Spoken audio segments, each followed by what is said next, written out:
Alright, so you're considering whether buying a gaming desktop or a gaming laptop. You don't know which one to get, and you've come to this video for someone else's opinion to hopefully shed light on yours, make you feel better about the purchase you're about to make, or make you make up your mind whether it's a desktop or a laptop. You got them right there, you're staring at both of them, and you just need some extra information that you can't find online. So let's get right into this video. We are going to start with laptops, some pros and cons, and we'll move to desktops. So first off, the first pro for a laptop or a gaming laptop is the fact that it's super convenient. You can bring it with you. It's portable-ish. We'll talk about that.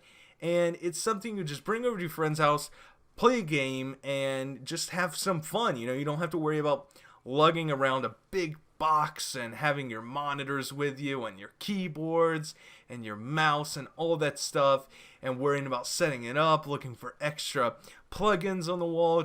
Gotta get out that power strip. It's something you can bring with you and play. You possibly could even do this in school and impress all your friends.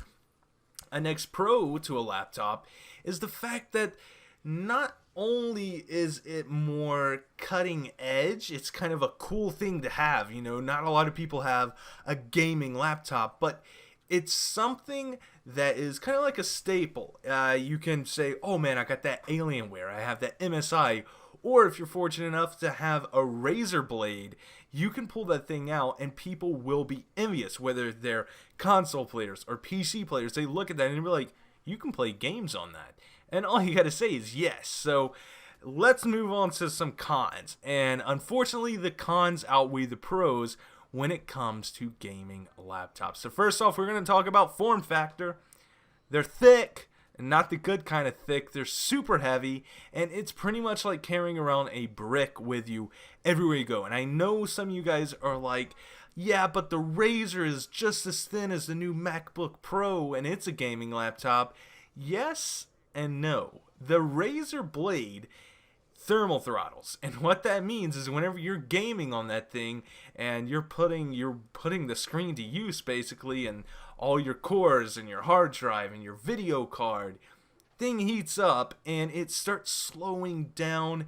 And it's not one of those things that you're going to play AAA titles on, whether it be Black Ops 3 for some custom zombie maps or like GTA. So the fact that it's so thin keeps it really, really warm inside, and that's not a good thing. So bigger PCs or bigger gaming laptops is a good thing in some ways, because one, they can fit way more technology underneath the hood, and the next thing is that it doesn't heat up quite as much. The air can get in there and it can get out, cool all your parts down, and keep it nice, but not as much as an actual tower or a gaming desktop. So another con, and this was the big one, this is the one that I really want you guys to think about if you're really considering buying a gaming laptop, and it's that the battery life is not good. Whenever you hear laptop, it makes you think of your mom's Dell, and you're like, hey, I could be playing, she's always on that thing, and it never dies. But no, in fact, gaming on a gaming laptop lasts for all of 15 to 30 minutes, and you're done. That's it. The battery dies. It completely shuts off, which is not a good thing. And then you're stuck there having to plug it into the wall and be tethered to a wall, the exact thing a laptop is not supposed to be, and gaming like that. The next thing is the screen size. The screen sizes are not that good because, one, if it's going to be a gaming laptop, I'd like to see anything over 15 inches, but it looks like people are going for that 13, 14, pushing 15 kind of screen real estate, and I don't like that. And most people are like, oh, I'll hook it up to an external monitor anyway, I just use that on the go or whatever. But if you're gonna hook it up to a monitor, have a mouse and keyboard, why not have a desktop and actually get really good performance for your money? And next up, we're going to be talking about the desktops for the last section of this video. We're going to be talking about pros and cons again. Hopefully by the end of this video you can make up your mind. So pros with a desktop is you can unlimited amount of times, just unlimited updates or upgrades rather. You can, if you need more RAM, you stick some more RAM in there. If you need another graphics card, you hook another graphics card in there. You either yank the one you got out if it doesn't support SLI or Crossfire, and you put the new one in, and if that one supports SLI or Crossfire, you put another one in, and you bridge it, and you have the power of 2 graphics cards to 1 monitor, or 2 or 3, or however many monitors you have when you're playing games. So you can always upgrade, even if you spend a small amount at the beginning. As long as you put your money into decent parts that you can work on and work up from, you can always upgrade. So that's why I always say put a little bit more money into your CPU and motherboard to make sure that you have proper expandability, and also with your power supply. That's 3 things you really need to put your money into whenever you're building a budget build PC, unless you're going to be happy with that and you know that you're going to upgrade the complete thing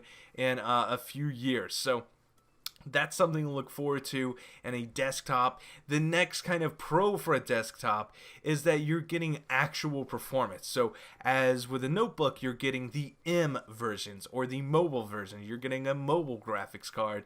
You're getting a mobile processor. And not all are like that. I do give that. I'll take that. But the majority out there are like that. You're getting the mobile GTX 980 or 960, 970, and it nowhere near stands up to what the performance is of that of the desktop version. And now let's move into the cons of having a desktop. And the number one thing is there is absolutely no portability. Right now, if someone's like, hey, bring your setup over to my house, set it up, and we'll do some videos or something, it would probably take me 3 or more hours to tear down my entire setup and get it into my car and then get going. And setting it all back up over there or somewhere else would probably take that much of time too, because I don't only take, well, I guess I'll leave that out. So let's just say about 2.5 hours. That would probably be my setup time, and that's just with 2 monitors and a desktop. And it's not even the fact that it's like, oh, you just unplug it and throw it in. It's all my cables are neatly organized, so you gotta deal with that too. You're not just gonna slap them back, and that's a con. And I can't really think of too many more cons for a desktop. I guess size. You don't want something bulky in your room, and you have to buy a monitor. You have to buy a keyboard, mouse. That all factors into the price. So hopefully you guys enjoyed this video. Hopefully you guys can make up your mind from this. I know I rambled a little bit, but I will see you tomorrow with a brand new video.